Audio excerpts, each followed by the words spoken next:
So yun, at pupunta tayo dito sa ating kaibigan na kay Kuya Purdoy Purdoy. Ayan. Ay po. At naglili si Kalokes. Gusto daw niya ng sinaunang pagkain. At ating pinabalik-balitan. So ayan po ang kanyang simpleng cart. Purdoy Purdoy hot cake. Sa mga gustong mag hot cake, ayan po, punta lang dito sa nearest Divina Church. Yan, dami pong mga nakaano rito. Main hi ka daw, oh. Isa ka pala dito po yung hot cake now. Sir, wala ka ba i-shout out o shout sa lahat silang lahat? Shoutout po, Kalukis Vlog, saka rin, Guardian Gala guys. Ayaw. Kaya malayo pa yung pinanggalingan nila guys, ng tatay. Napakalayong lugar pa, naglakbay pa ng milya-milya guys, magarating lang dito. Kaya maraming salamat po sa pagpunta. Kalukis Vlog.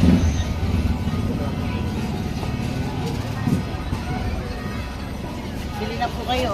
Ayan, oh, dito yung mga gusto pong tumikim uli ng paborito ng bata dati. Kay Kuya Purdoy Purdoy, ayun. Sulit po yung bayad yung kay Kuya. Ayan, oh, umorder na madami kasi bihira lang makakain uli. Ayan, si Kalokes. Paano po yung paggawa ni Kuya Purdoy Purdoy niyan? Yan, pinapahidan po niya ng Dito na lang po kayo. pinapahidan niya mantikilya din yan. Yan yung ano niya, yung ingredient niya para do sa kanyang hot cake. Kaya nakita niyo naman, napakalinis, naka-plastic pa siya, oh. Iyon.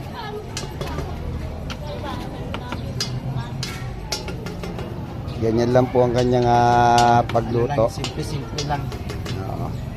Sabi nga nila, magkakamukha man ng negosyo, kanya-kanyang diskarte.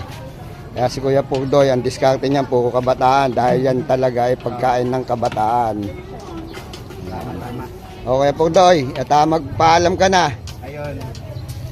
Pagka gusto nyo guys ng hot cake, dito lang yan sa sa Little Vegan. Tabi po ng North. Ayan. 4 to 5 lang ako dito guys. Ayan. Maraming salamat po. Kalukis Vlog.